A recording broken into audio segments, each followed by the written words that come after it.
നമസ്കാരം. ദേവകി ആസ്ട്രോ റിസർച്ചിൻ്റെ പുതിയൊരു വീഡിയോയിലേക്ക് സ്വാഗതം.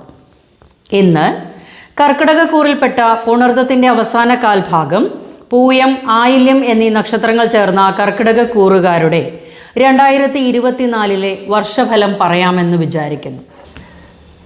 ഈ വർഷത്തെ ഗ്രഹസ്ഥിതി പരിശോധിച്ചാൽ ഇപ്പോൾ വ്യാഴം 10-ൽ സഞ്ചരിക്കുന്നു, രാഹു 9-ലും കേതു 3-ലും, ശനി അഷ്ടമഭാവത്തിൽ സഞ്ചരിച്ചു കൊണ്ടിരിക്കുന്നു.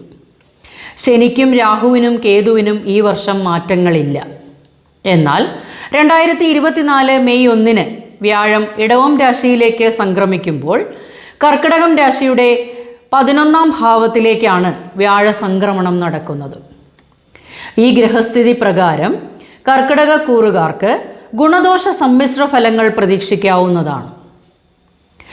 ആദ്യ പകുതിയിൽ അനുകൂല ഫലസൂചകങ്ങൾ കാണാമെങ്കിലും രണ്ടാം പകുതിയിലായിരിക്കും കൂടുതൽ നേട്ടങ്ങൾ കാഴ്ചവെക്കാനാകുന്നത്.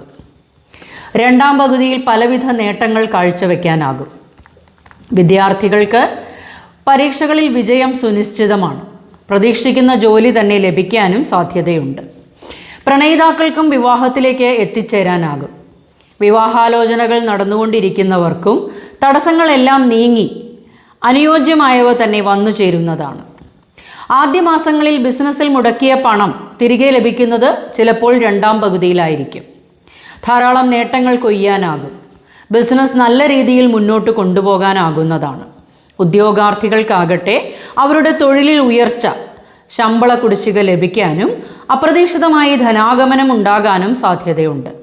അങ്ങനെ പ്രവൃത്തി മേഖല ഏതു തന്നെയായാലും, വിദ്യാർത്ഥിയായാലും ഉദ്യോഗാർത്ഥിയായാലും ബിസിനസ് മേഖലയിലായാലും വീട്ടമ്മയായാലും ഉയർച്ചകൾ അനുഭവപ്പെടുന്നതാണ്. അങ്ങനെ രണ്ടാം പകുതിയിൽ ലക്ഷ്യം സാധിച്ചു കിട്ടും. വിദേശയാത്രയും തരപ്പെടും. വസ്തു, വാഹനം, വീട് എന്നിവ അധീനതയിൽ വന്നു ചേരാനും സാധ്യത കാണുന്നുണ്ട്. വീടുപണി പൂർത്തീകരിച്ച് കയറി താമസിക്കാനും അവസരമുണ്ടാകും. വീട് ക്രയവിക്രയം നടക്കും. അധിക ധനച്ചിലവുകൾ ഉണ്ടാകാതിരിക്കാൻ പ്രത്യേകം ശ്രദ്ധിക്കേണ്ടതാണ്. എന്നാൽ ഈ വർഷത്തിൻ്റെ ആദ്യ മാസങ്ങളിൽ മനസ്സിൽ ഉദ്ദേശിക്കുന്ന കാര്യങ്ങൾ അങ്ങനെ തന്നെ നടക്കണമെന്നില്ല. പല സാഹചര്യങ്ങളും തനിക്ക് അനുകൂലമല്ലാത്തതായി അനുഭവപ്പെട്ടേക്കാം. പ്രവർത്തന മേഖലയിൽ അതൃപ്തി ഉണ്ടാകാം. കാലതാമസം നേരിടുന്നതാണ്. ശ്രമം തുടർന്നുകൊണ്ടേയിരിക്കുക. പിന്നീട് കാര്യങ്ങൾ ഭേദപ്പെടുന്നതാണ്.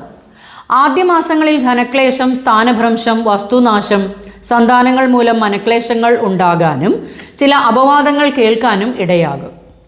പല കാര്യത്തിലും അലസത അനുഭവപ്പെടുന്നതാണ്.